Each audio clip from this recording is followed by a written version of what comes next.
Welcome to the show, everybody. My name is Conrad. This is Shannon. Hello. And this is Conradio. Today, we have a special guest with us from Life Changers Business Coaching. We have Jill with us today. Hi, Jill, Jill. thanks for joining the show. Thank you for having me. And Jill is recovered, but recently had COVID. So, we try to get people and say, have you been sick recently? Perfect. Come on and Come be on entertaining. in. Yeah. If you've been sick and got nothing else better to do, come on and talk about your business. Yeah, for sure. But you're doing fine, Awesome. It sounds like. Yeah. Got through it. So what is Life Changers Business? What can you tell the people about what you do and who you are, Jill? Yeah. Well, thank you for that great question.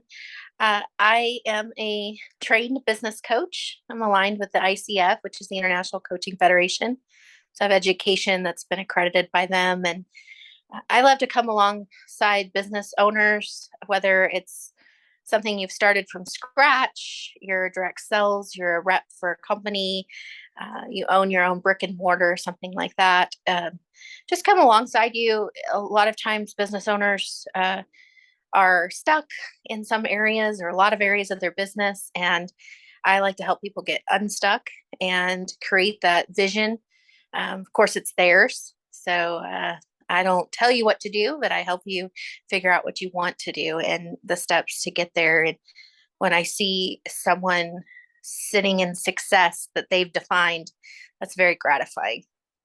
Well, what are some examples that you can think of businesses you've worked with and the problems that they were facing and what you helped them through? Yeah. Sure.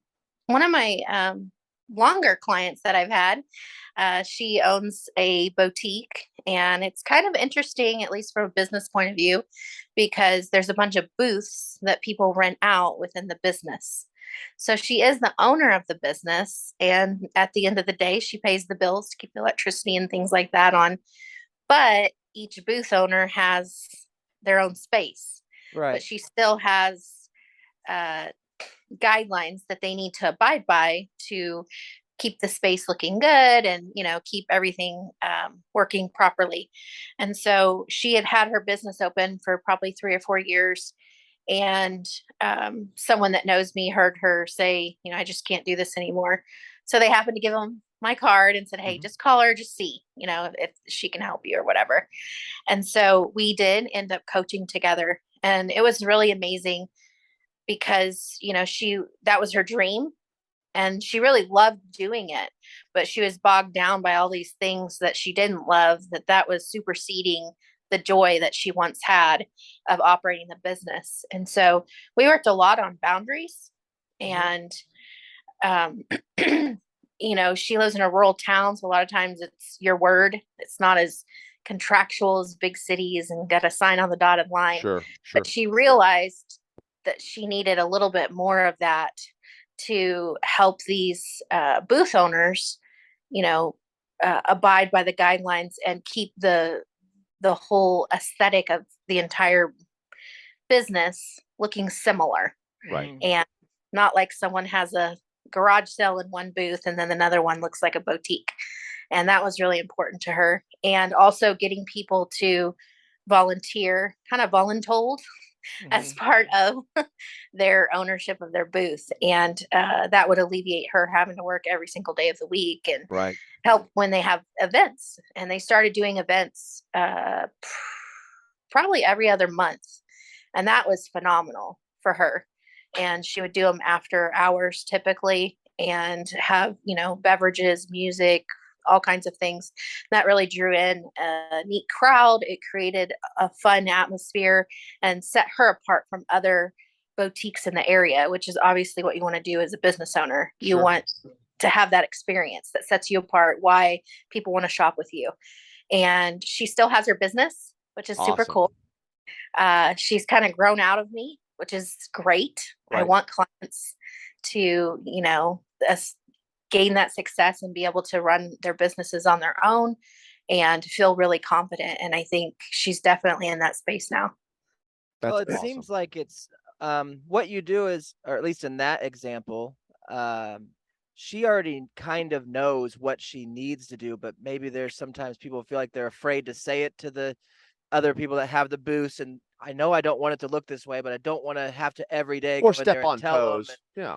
And so you just give people the Absolutely. motivation to be like, this is your business. You can tell them what you want because it's yours. And a lot of people will get scared, even if it is theirs, because they don't want to hurt somebody Sure. else's feelings in it. And they might be friends or A something, lot of or times, yeah. relatives, or whatever. They still don't want to hurt their feelings. Jill, here's a question for you. It's kind of Sure. like, what you said. It's kind of like reminds me of a little bit. I haven't watched a lot of it, so forgive me. But sometimes, do you have to get a little angry, like the bar rescue guy? Oh, Does yeah. he come in there and just like shake up and say, "Hey, listen, you own this thing. Here's your problems. We got to settle these things." Sometimes, do you have to get a little vocal with them and wake them up? I tell them in the beginning when I'm a coach that I want to be the best coach for you. Mhm. And part of that sometimes is showing the mirror. And I will always do it in love and respect to them. Sure. But sometimes people need to see the mirror, that where their trajectory is that they want to go and what they're doing now are not coinciding. Right. And Yeah. definitely bring that up to talk about it. And a lot of times it's an aha moment for them. It's probably not as earth shattering as some of those TV shows. And I'm Oh, sure well, that, sure. Yeah. That's a lot of I'm Yeah. sure that's for the viewers' yes, Right. of course, excitement, of course. but I'm not gonna. I would be doing them a disservice by just going along and not bringing back up what their dream is, because Right. sometimes when you get in the trenches, you forget why you're doing what you're doing. Oh, yeah, we're very familiar with that. I mean, we Absolutely. started the taco truck that we have a couple years ago, and there's been multiple times you just have to reflect on what was the reason that we even started What are we this. doing? And it's just this self-reflection of, we're committing to things that we already, as we committed to them, didn't want to do, and then we go through with them because we made the commitment, but at the same time those commitments had nothing to do with our original plan. Right. So we have to sometimes just take a step back and go, wait, this isn't right, or we're going to go crazy if we continue. Yeah. So that kind of thing. Absolutely. And I think that it sounds like what you do is maybe affirm that inner thought that business owners have sometimes and say, it's okay you're right, think that way. That's why you're doing this. I don't know if that's a good encapsulation of what you do, but Yeah, it seems like that. It seems like Yeah. you're conscious, you help verify somebody's the conscious. voice of truth, Yeah. truth and reason. Which a lot of people, I mean, I know a lot of people we need it. We look for I it think through each other. every but business could yeah. benefit from that, because they get so involved in the day-to-day operations. Yeah. And and some of those operations they don't want to handle, or they know they need to because it's part of the business. But that takes it away from the like you said, the big dream or the big scope of the business. And it could help businesses. You could help businesses get those business owners back on track of what the end goal is, and not get caught up in the day-to-day, a lot of the day-to-day stuff that'll pretty much run somebody down. I mean, Or at it least definitely make the could. day-to-day what you wanted to do. Right. Even if it means maybe even less money, or it could Sure. be, because that, if you're not happy, then what does it matter What does that it you make matter? Right. more money? So Absolutely. I don't know. And that's a good point, because sometimes I think people think that, success, especially in our culture, equals money. Yeah. But a lot of times for clients, that's not always what they did this for. And so that's really important that people know why they did what they did. Sometimes they just have this idea that, oh, I want to open a business. Sounds so fun to run your own business. Yeah. And then they realize that not all of it's fun. And so that, like you said, kind of gets buried in that day to day. And so it's important to bring that back up and maybe even get a more solidified dream that has more to do than just running the business. Sure. But what is it? Maybe you want to be able to send your kid to public or to private school, or Right. I don't know, go on a great vacation, or just buy a house, something simple. And so it's really important that the client owns that and knows it specifically, because that's got to come, like you're talking about your taco truck, when the air conditioning's not working and the grill's broken and you're like, I've got a big event this weekend, and we're going to miss out on money and we need it. And just, yeah. And you're just like, let's just burn the truck. Right. Well, it's almost And happened. Yeah. You know, I mean, that's yeah, almost, Yeah, that's true. it's almost happened by itself. and Yeah, you do don't feel want, like that. you don't want to burn the truck. Right. Well, it's part of being a business owner. You had, you know, it's overcome and adapt and try it. But some, like you said, there's a lot of people jump in because hey, that sounds fun. Right. I just don't realize that it's still work and there's a lot more. And now you have to take care of everything. Yeah. You know, it's not, you know, I know that I got out of a job where I would call him during work because I didn't, you know, I was a maintenance guy. And when my rounds were done and things were fixed and everything was great, there was not much to I guess do. I'll call Conrad. Yeah. You know, I'll call him and chat with him and see what he's doing today. Cause yeah, you know, and I just, you sit there and you feel like, oh man, I need to be doing something. And then you get in business yourself. It's like, well, I had it pretty good. Yep. You know what I mean? Yeah. It is a lot easier to be told what to do by somebody and then meet those expectations and then feel like, well, that's all I'm good for. Right. But then when you go start your own or are part of something like that, it's like, well, nothing's ever good enough. And I have to do everything. You know, that's how you feel sometimes too, which is frustrating. But also, I think that that's what, if you can withstand that, it's right. Well, but it's gratifying. It's good if, you know, in Jill's case, I don't want to speak for you, Jill, but it's nice to have somebody on the outside, you know, I mean, a third party that's not so close and attached, looking in the window and saying, here, guys, what are you doing? You know what I mean? Right. You know, let's get back to, you guys own your own business. You're doing fine. Yeah. You know, get back to having fun and do it how you want. Now, it might be, you know, maybe that opens the door with way more possibilities to make even more money or have more fun or do bigger events or whatever like that. But sometimes it takes someone from the outside that's not so close to remind you why you're doing it in the first place, you know? And it sounds like that's part of your services. I mean, I'm sure it's a small part, but you know, there's a lot more that goes into it for sure. Yeah, absolutely. So do you work primarily with smaller business and entrepreneurs, or do you go with big corporations sometimes and work with teams or a manager or something on what they're trying to do?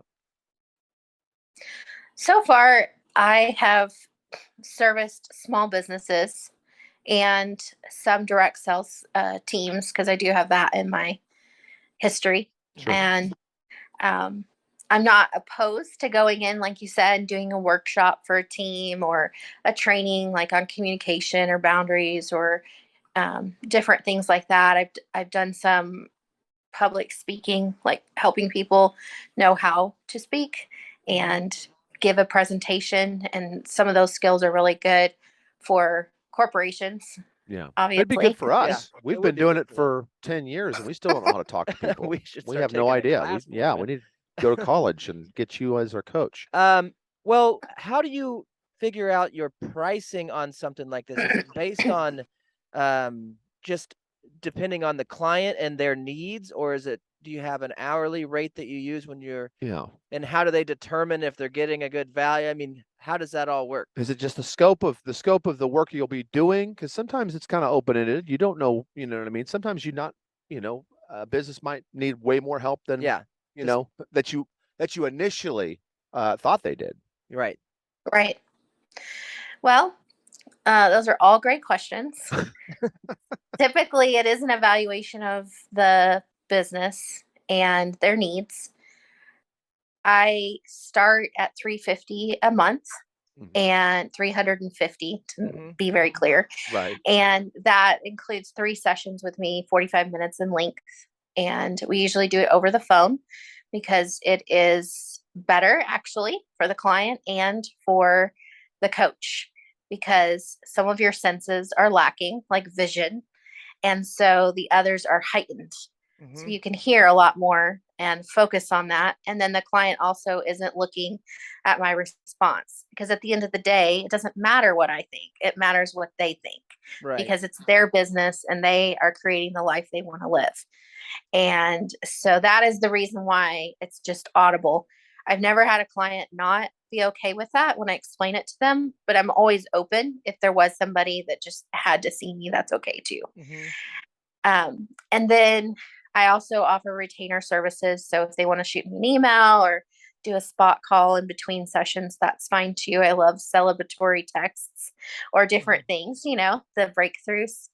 And I start with the client and doing a huge analysis of their business. So I'll be asking them lots and lots of questions, and it just helps identify the gaps in their business. And then I'll usually run over that gap list with them, and they're very aware of it.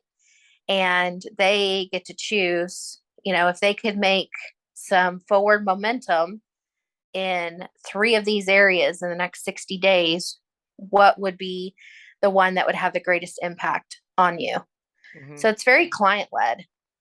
I may think in my brain, like, oh, if they fix this one, it would really change everything. Right. But the client may not be all in to fix that.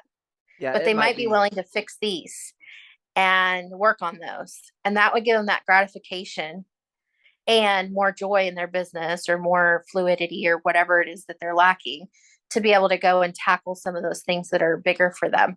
Right. So it's definitely client led. And then we work on a plan moving forward with that. I also encourage my clients to give it at least 3 months, just like the gym. You can't go in one time and expect massive results. Right. It takes time, just like it took time to build your business. I also do not do contracts. I feel like if the client is getting what they need and want from me, and they are growing in their business the direction that they want, they will stay with me. And if not, we talk about it and see if we can resolve any issues, or I will recommend them to another coach that might be a better fit for them. I never want to force people to stay with me if they're not happy and growing, because that's what I want for them. Well, that's cool. And you have, obviously you just said you have another group of coaches that you work around and maybe receive clients from them. And it's also, what fits. It might just be a personality thing, or if you think somebody else can help them in a situation that they might be better, involved in, or have had more experience in, or something like that. That's actually really cool, because there's a lot of people that wouldn't do that. You know what I mean? Well, how do you work with clients all over the country then, or is it fairly regional or local that you get these clients? Because if it's all based on the phone, there's no reason for you not to be able to help somebody in a different state or a different location. That's right. So the farthest client I've had is Australia, which is pretty cool. Wow. All right. I didn't even know they did business. Yeah. Is there a language barrier there? I mean, No, just accent. Yeah, you have to start by telling them what business is, man. Australia. I don't know. I could never. I knew a guy one time that was an exchange student. I could not understand a word. Of course, he was from Tasmania. Yeah. But still, Australia, for goodness sakes. That's cool. So you do have clients all over the place then? Yes, I can service people from anywhere. Obviously, language is a barrier if it's not English or some form of English. I did want to circle back, because you asked, how do you determine if you're getting a good value? And I did want to touch, because coaching is unregulated, which makes it really interesting. So if you think about doctors or even schools get accreditations, they have to go through, and they all have this standardized set of skills that they have to be able to pass boards, certifications, doctorate, whatever that looks like, right? Whatever industry they're in. But with coaching, there isn't any. So if you two wanted to open up your own coaching practice tomorrow, you could. And you have no idea what you're doing. You come up with whatever you think is the right thing, and then you do it, and people pay for it. And it's crazy. I see people all the time that have done that, and they charge exorbitant prices and so forth. But when I started coaching, I looked and I asked myself, what would I want as a client? When I'm searching and wanting help with it's your baby, right? Your business is your baby. It's everything. You put blood, sweat, and tears into it. And I wanted someone that was educated and knew what they were doing. So I decided to go with the ICF, which is the International Coaching Federation. And they have kind of developed their own level of accreditation. And so there are certain schools that have that stamp of accreditation, which means that all of the students that go through there that get a certification from that school and or pursue a certification through the ICF, they have all had the same level of education, all the different classes, and they are a very high caliber coach. Lots of mentor hours and lots of coaching hours, paid and unpaid. And so that was very important to me because I wanted to be really good at what I do. I wanted to be very confident in being able to serve my clients well and know what I should be coaching on and not. And I think that's one of the biggest things because we are in the helps field and you can very quickly put on the shoes of a counselor or psychologist, which we are not supposed to do. Right. Mhm. And because people have trauma in their life and they have been through different things, Sure. and that needs to be referred out to those professionals. But I don't know how somebody that's not trained knows Right. that. Right. And so Well, I, they're already in a little bit of a position. If they're reaching out for help, they realize there might be a problem or something they might be able to do better. But that problem may be related to something Something that's completely beyond different, for sure. Yeah. what a coach would coaching. do. Right. Yeah. Right. Yeah. And coaches help healthy people move forward. So counselors help fix the past. Coaches help you push forward, project Mhm. forward. Sure. And so that's important to remember. So when I said that, I might refer someone to a different coach, or maybe they need relationship coaching, marriage coaching, whatever it might be, life coaching, then I only will refer to an ICF aligned coach. I got you. Well, So now it's the same level. sorry, how do new Go ahead.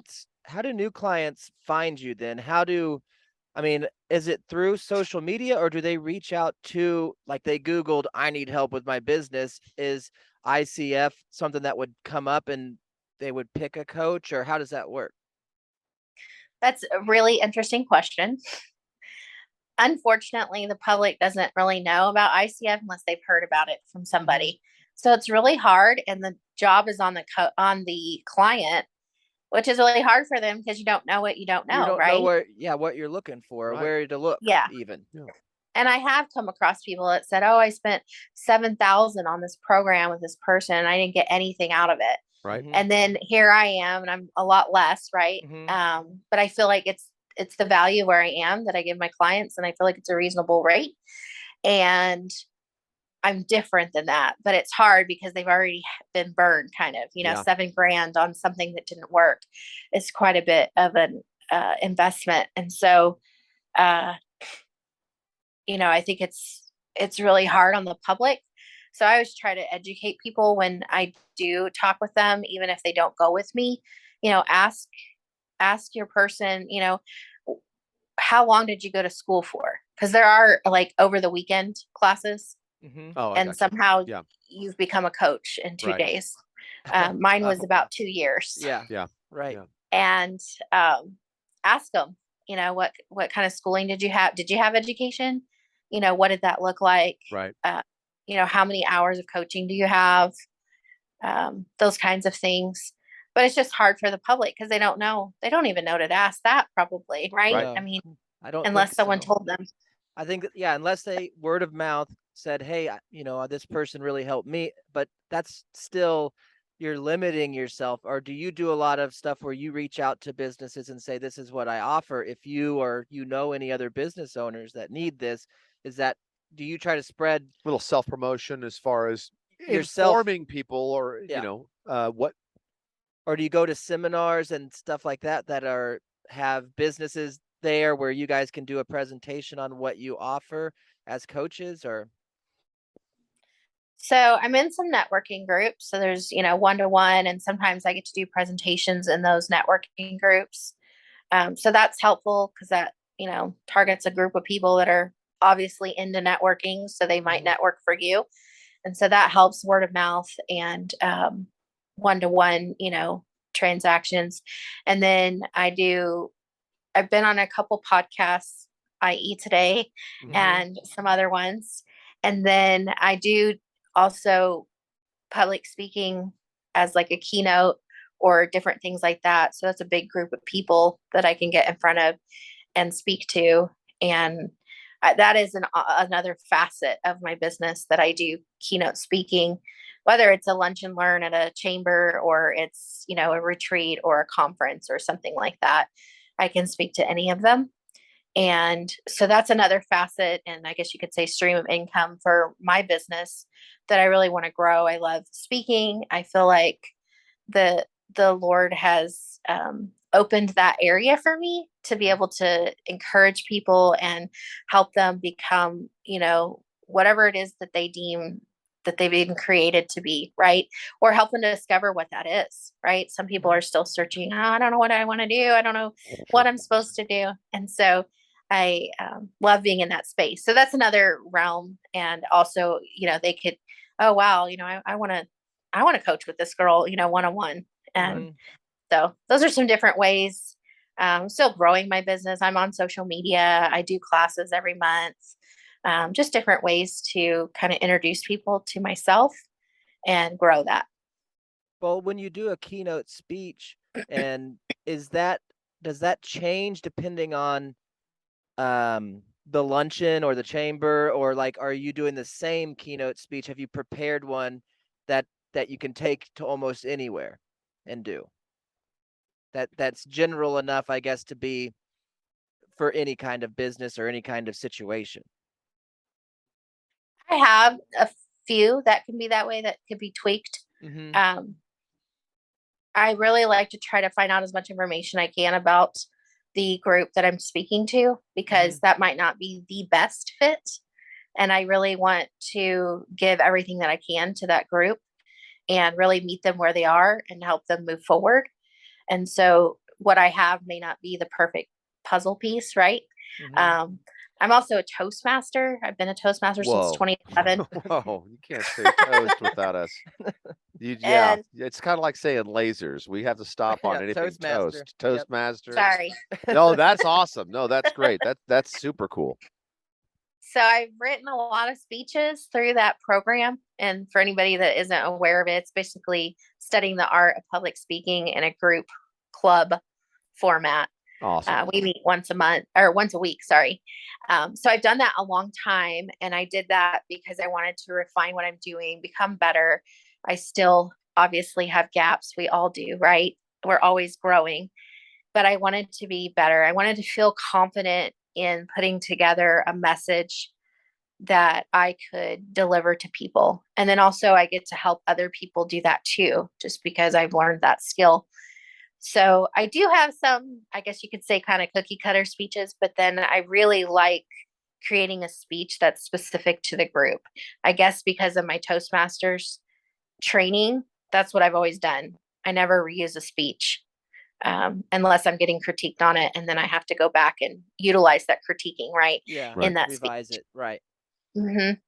Well, how can people get a hold of you? What's the best way for people to get a hold of you if there's a business owner out there or somebody that's thinking about starting a business and needs some direction, and maybe you can help them figure out what they actually want to do? How can they get a hold of you? What's the best way? Sure. So I have a link tree. It's probably a little difficult to say verbally, but I can. Well, we can link it And up, but yeah, yeah, in the and comments. I'm on Instagram and Facebook. I have a Facebook group, and that's really great because it's a little bit more private, and it also is where I post my monthly classes, which are complimentary. They're 30 minutes. They're always the second Monday of the month from 9 to 9:30, and they're a whole slew of different topics. Last month was, well, I guess I should say this month. We're almost done with it. Right. What's my purpose and why does it matter? That's what I talked about. Talked about boundaries. Next month is going to be grit in your business. And so those are free and they're fun. And that's a great way to find out about them and sign up for them is in that. That Facebook group. Yeah. What's the name of that Facebook group? Life Changers Coaching.